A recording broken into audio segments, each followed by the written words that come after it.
Retornemos a la cuestión 79. Mencionamos algunos temas fundamentales. El entendimiento es potencia del alma y es potencia pasiva. Es potencia en el sentido de que puede llegar al acto que todavía no tiene, es imperfecta. Recordemos que en la metafísica de Aristóteles se distinguen dos sentidos de potencia. Uno es el primero que conocemos. Una persona es potente o una cosa material es potente cuando puede producir una acción con resultado externo, o sea, puede mover algo, ¿no? Una persona que mueve una pelota, si la dispara con fuerza, es potente. Esa es potencia activa. Es la noción que se usa en física también. Potencia activa. Es la primera que conocemos porque, como conocemos con la ayuda de los sentidos nos muestran el movimiento y el resultado de ese movimiento. Profundizando y analizando el movimiento nos damos cuenta de que si hay potencia activa, hay también potencia pasiva para que haya movimiento. El movimiento efectivamente es el pasaje de la potencia al acto. Algo imperfecto se hace perfecto. Para hacerse perfecto es necesaria una tercera realidad que ya sea perfecta. Nada pasa de la potencia al acto, sino en virtud de algo que ya está en acto. Es lo que explica Santo Tomás en la primera vía de las pruebas de la existencia de Dios, que se basa sobre el movimiento, que dice que es la más evidente esta vía, porque los sentidos perciben el movimiento, pero no son suficientes los sentidos, hace falta la inteligencia, que capta en qué consiste el movimiento, o sea, justamente el pasaje de la potencia al acto. Y captando esto, percibe naturalmente que es necesaria una causa, es decir, algo que ya esté en acto y que produzca este pasaje, porque de lo imperfecto no puede surgir lo perfecto solo, sin que esté ya algo perfecto. La última perfección de todo el universo que mueve todo es Dios.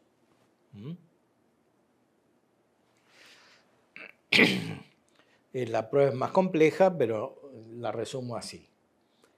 Ahora, el entendimiento es potencia pasiva porque no tiene la perfección, efectivamente no conoce.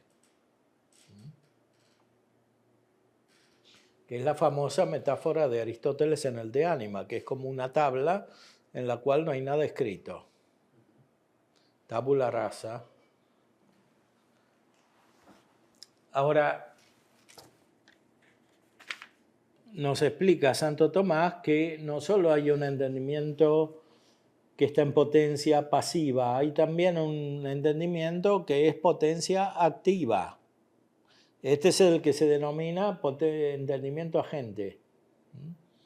Este entendimiento agente hace pasar la potencia pasiva del entendimiento que entiende al acto.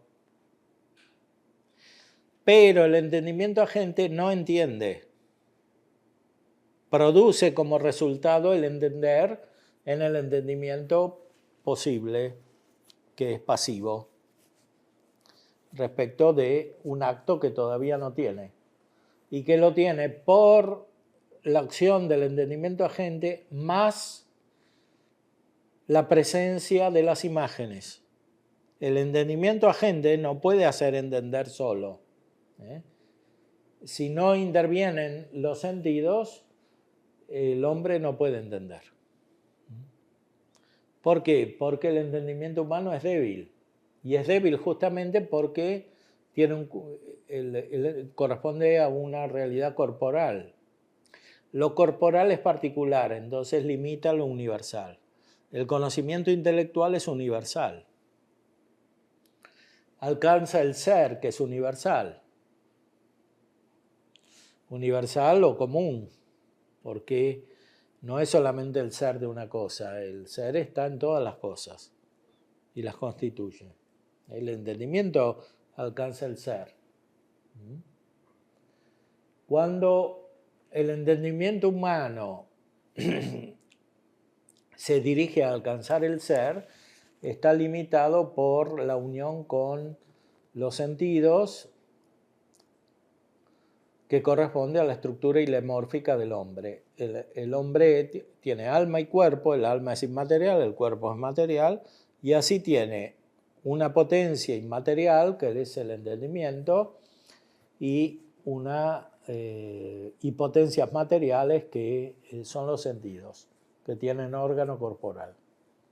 Pues los sentidos, por un lado, ayudan al entendimiento, pero por otro lado lo limitan. No puede haber conocimiento intelectual sin conocimiento sensitivo. Pero porque hay conocimiento sensitivo, que es particular, el conocimiento universal no es pleno. Entre otras razones, por este motivo, en esta vida, aunque se tenga la gracia perfecta, no se puede conocer la esencia de Dios, o sea, no se puede tener la visión beatífica. No se puede tener la visión beatífica por más perfecto que se sea espiritualmente. No se puede ver la esencia de Dios, porque Dios es todo el ser, es toda la perfección, y el entendimiento está limitado porque tiene los sentidos. Ni siquiera el entendimiento humano de Cristo, según su naturaleza, podía ver la esencia de Dios, o sea, tener la visión beatífica. La tenía por gracia y de una manera sobrenatural, porque en el caso de Cristo, el cuerpo, que era perfecto, no impedía la acción de la inteligencia, pero esto es sobrenatural en el hombre. En nosotros no es así, porque no tenemos la condición perfecta de Cristo en su cuerpo, condición que adquiriremos solamente en la resurrección.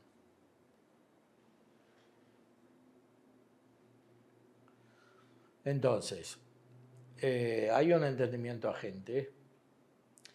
Santo Tomás dice más adelante, en la cuestión 85, que en este entendimiento agente está la participación de las razones eternas, o sea, de las ideas creadoras de Dios. O sea, ¿por qué el entendimiento agente puede entender? Porque es imagen de Dios, es la imagen más perfecta de Dios en el hombre. Y Dios es el creador. Entonces, así como Dios es el creador porque es el principio de las esencias de las cosas según sus ideas divinas, así también el hombre, imitando, continuando la creación divina, produce lo inteligible y la especie inteligible, ¿dónde? En el entendimiento posible. Entonces, se da como una imagen de la creación. Dentro de nosotros está la imagen de Dios, no solamente porque somos parecidos a Dios, sino porque hacemos lo mismo que Dios. Cuando crea, lo reproducimos en nosotros. Nosotros no creamos porque suponemos la naturaleza, el cuerpo, etc., la naturaleza de la inteligencia, pero imitamos a Dios cuando crea. Por eso el hombre es imagen de Dios. Y algo semejante se produce cuando ejecutamos las acciones morales buenas. Las acciones buenas son las que hacen el bien. Se dice que una persona hace el bien.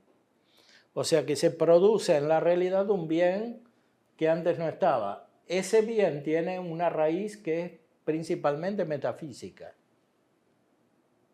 O sea, es algo nuevo, no es simplemente un estado de cosas materiales. Los materialistas entienden el bien así.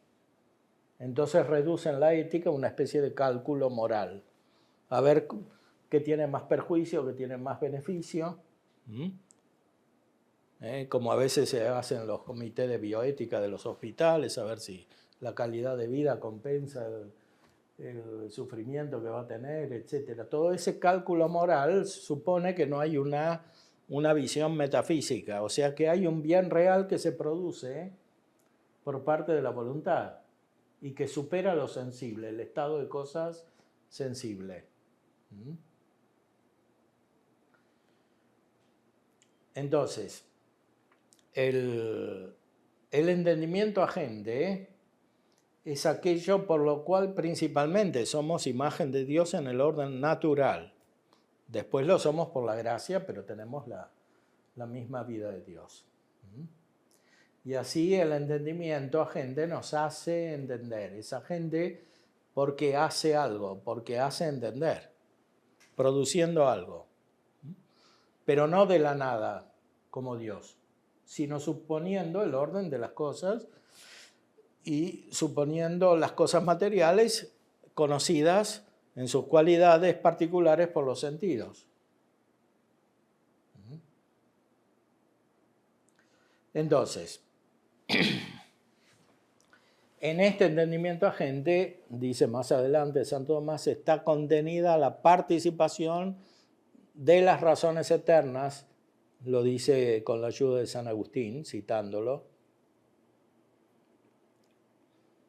O sea, así como en Dios están las ideas creadoras, hay como un reflejo de esas ideas creadoras en el entendimiento agente. Esto lo profundiza Santo Tomás con la ayuda de San Agustín, más allá de Aristóteles.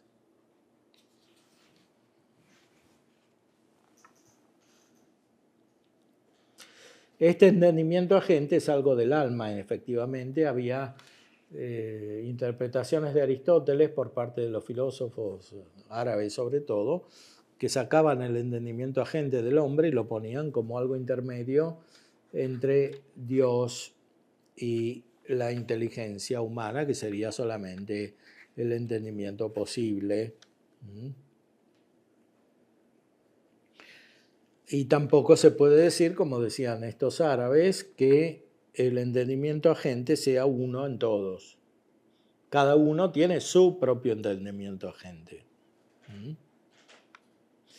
Y después se refiere a la memoria. La memoria tiene dos sentidos. Uno como potencia sensitiva, en la cual están guardadas las imágenes, podríamos decir, de las cosas materiales, no propiamente de las cosas, sino de las cualidades particulares de las cosas. Y otro sentido es el intelectual. En el orden intelectual, la memoria es la inteligencia misma, que conserva las ideas o las especies de las cosas, que no se pierden, justamente porque no son materiales, no pueden deteriorarse. Eso no quiere decir que las tengamos siempre presentes, porque para que estén presentes es necesario que estén las imágenes adecuadas. Y eso depende de los cambios corporales. Por ejemplo, si estamos enfermos o vamos a dormir, hay un cambio corporal en los órganos de los sentidos y no están presentes los conocimientos sensitivos que permiten que esas ideas nos hagan producir el acto intelectual. Están de una manera habitual, pero no actual, en la memoria. Pero hay un tercer sentido de memoria que es como imagen de la Trinidad. La memoria se refiere al Padre, la inteligencia al Hijo y la voluntad al Espíritu Santo, según la explicación de San Agustín en el De Trinitate.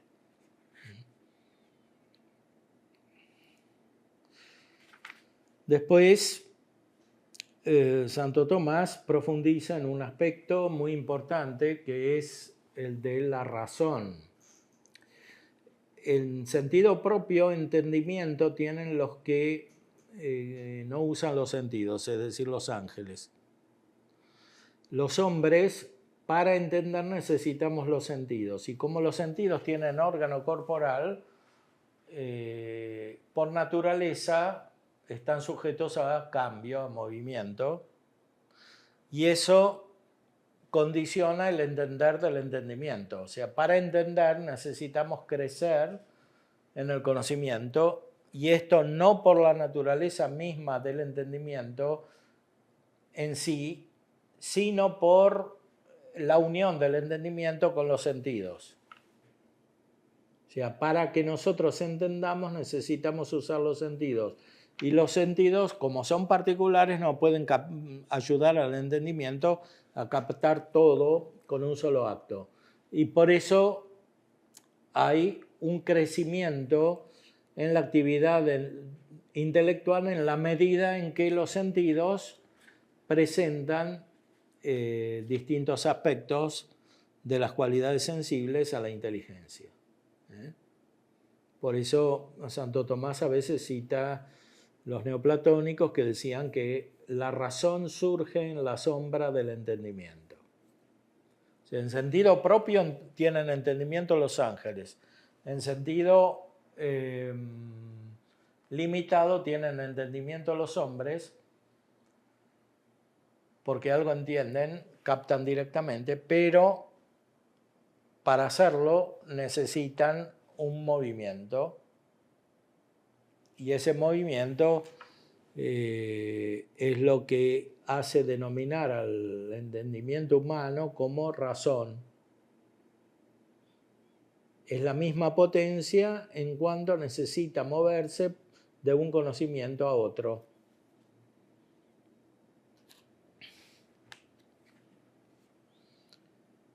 Por eso, para Santo Tomás, siguiendo especialmente a Dionisio, el entendimiento en el hombre está como una participación y no como una propiedad. Lo que es la potencia propia del hombre es la razón. Ahora, justamente por esto, el entendimiento es superior a la razón. Y esto es muy importante para confrontarlo con la filosofía moderna. En la filosofía moderna de Kant y de Hegel es al revés.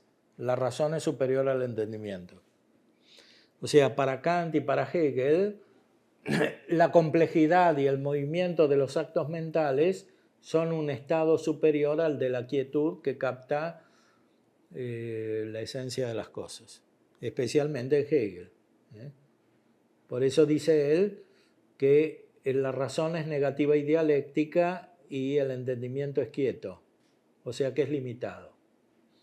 Esta tiene mucha importancia para entender algunas corrientes modernas de psicología. Por ejemplo, Erich Fromm explica el entender de esta manera, o sea, el razonar es una especie de acto vital en el cual se capta un conjunto que está en movimiento, y el entendimiento es disecar, o sea, cortar ese movimiento artificialmente. Y esto es muy parecido a lo que dice Freud acerca de la naturaleza de la razón como una especie de anticipación de la muerte. O sea, la razón corta la vida, que es una especie de movimiento, de explosión, de dilatación. Entonces, para estos autores, el entendimiento, para Fromm especialmente, más allá de Freud, el entendimiento es como una especie de corte artificial de la vida. Cuando entendemos, tenemos un concepto, y un concepto es siempre algo que limita la vida. Por eso, en su concepción psicológica hay siempre una contraposición entre lo afectivo y lo racional. Y finalmente prevalece lo afectivo, identificado como una especie de intuición confusa. ¿El conocimiento? No libertaría o hombre, esa perspectiva. No libera. No. El conocimiento limita al hombre, sobre todo el conocimiento racional. Ahora, ahí hay una inversión que no es solamente entre la que hay en el orden entre razón e intelecto, sino también entre facultad afectiva y volitiva y facultad cognoscitiva. O sea, el resultado es que la voluntad y la afectividad son superiores a la razón. Entonces, finalmente, que una especie de voluntad de potencia ciega, como dice Nietzsche, prevalece sobre el orden, y que el orden es siempre malo en el fondo y es violento. En el fondo de muchas concepciones feministas y de género, etcétera, de la actualidad está esta visión de la razón como una especie de corte violento de la vida, que es un proceso que no tiene reglas por sí.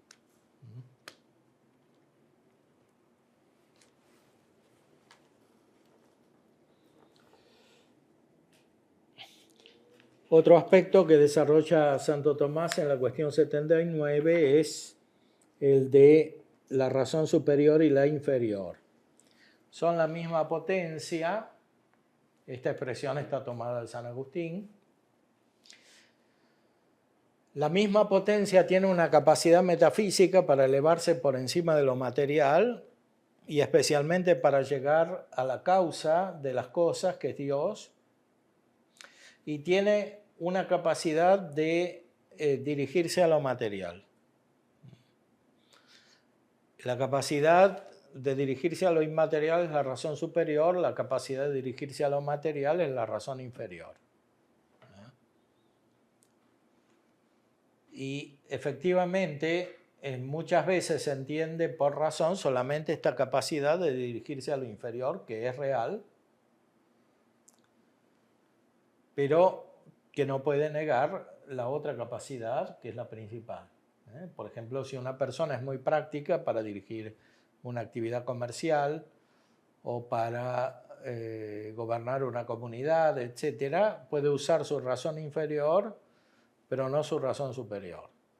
O lo mismo puede suceder en el ámbito de la ciencia, del conocimiento científico de las cosas materiales.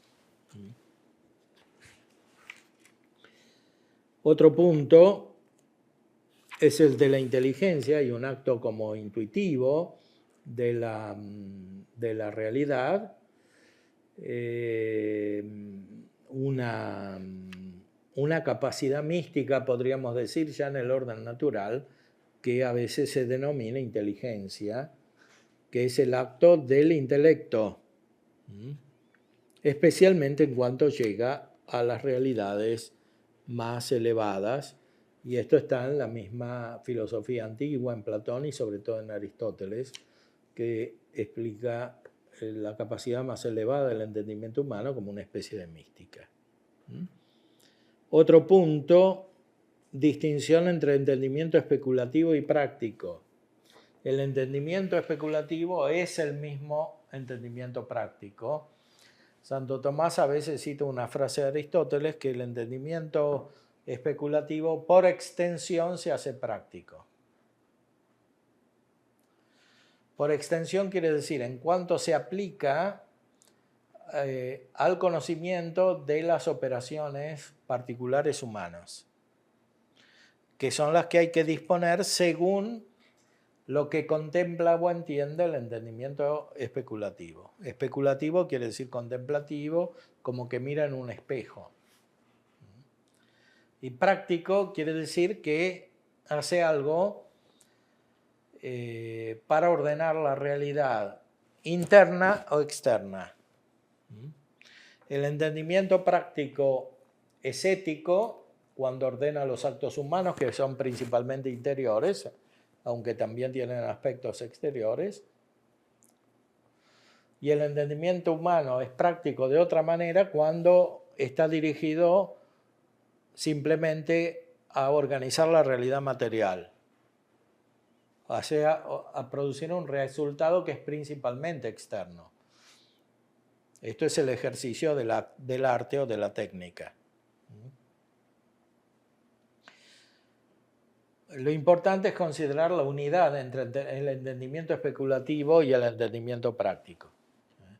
Aquí también en el pensamiento moderno se da una inversión que se explícita en Kant y que después tiene consecuencias en toda la filosofía posterior. O sea, para este tipo de filosofía la práctica es superior a la teoría.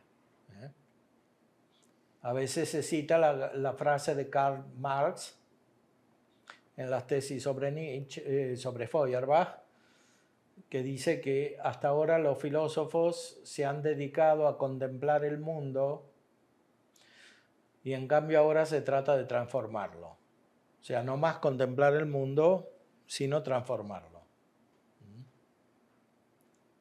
O sea, no más realidad celestial, reduciendo a esto la contemplación, sino acción transformadora del mundo.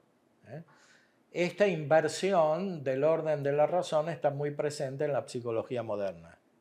O sea, lo más importante es que la persona actúe y no la concepción teórica o contemplativa que tenga.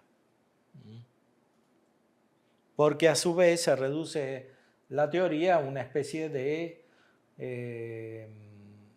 precomprensión de la práctica. Porque se pierde el sentido del contacto con la realidad, el sentido metafísico, la percepción del ser. Y el último tema que trata la cuestión 79 es el de la conciencia. Esto es especialmente importante en el contexto de la filosofía moderna. Conciencia quiere decir conocimiento de sí.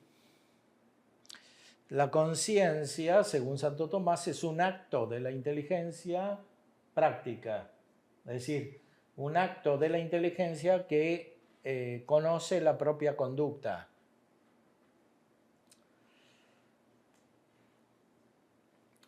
Este acto de la inteligencia supone el conocimiento intelectual de la realidad externa, del ser como tal, de la esencia de las cosas. No es el origen del conocimiento intelectual, como en cambio sucede en la filosofía moderna, en la cual se da también esta inversión. Para la filosofía moderna viene primero la conciencia y después el conocimiento de la realidad.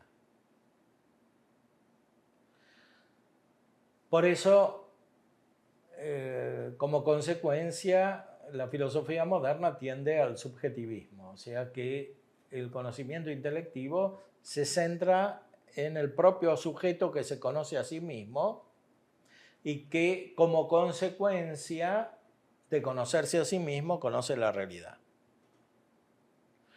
En cambio, en la visión de Aristóteles, de Santo Tomás, etc., primero está el conocimiento de la realidad con la ayuda de los sentidos y después está el conocimiento de sí. Ahora bien, este conocimiento de sí, que supone el conocimiento de la realidad externa, es inmediato en un aspecto. O sea, es difícil conocerse a sí mismo explicando lo que se es, porque esto supone conocer la naturaleza humana, el alma, etcétera, que son cosas no inmediatamente accesibles. Pero también es verdad que hay una percepción inmediata de sí mismo. Esta percepción inmediata de sí mismo, sin embargo, no es posible sin conocer otras cosas, cosas externas. Esto también es muy importante en psicología, donde se habla mucho de consciente o inconsciente, ¿no? Es el término de Freud. Hacer consciente lo inconsciente, dice Más allá del principio del placer. La psicología debería, el psicoanálisis dentro de la psicología debería hacer esto, hacer consciente lo inconsciente, como si la conciencia fuese el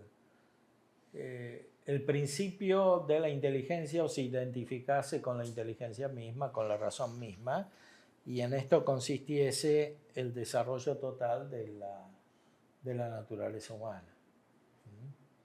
El desarrollo de la naturaleza humana está en el conocimiento de la realidad, en el conocimiento de sí mismo y sobre todo en el conocimiento de la fuente de la realidad suprema que causa todo lo otro que conocemos.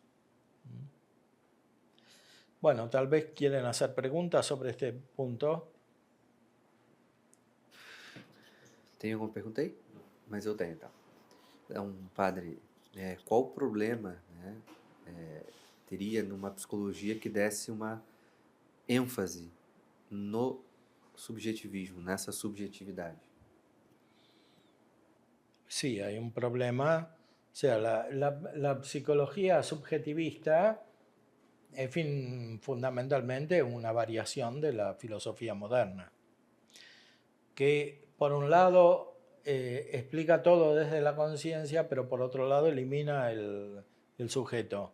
O sea, al mismo tiempo que es subjetivista, elimina al sujeto. De hecho, los posmodernos dicen que el hombre es una invención reciente, ¿no? Como Foucault, etc. O sea que esto del sujeto finalmente no tiene consistencia y efectivamente a partir de la base filosófica que ellos desarrollan, lógicamente se concluyen que no hay sujeto, porque partiendo de la conciencia no se puede llegar a la verdadera substancia si no se conoce otra cosa de la realidad. Entonces se cae en una explicación ilusoria y finalmente idealista de la realidad, ¿no? De hecho, muchas corrientes de la psicología moderna dicen que el sujeto es una construcción, porque no tienen la capacidad de conocerlo. Y justamente lo hacen porque sacan las conclusiones últimas de reducir la inteligencia a una conciencia sin conocer antes la esencia de las cosas, la estructura misma de la realidad. Tem outra pergunta aí?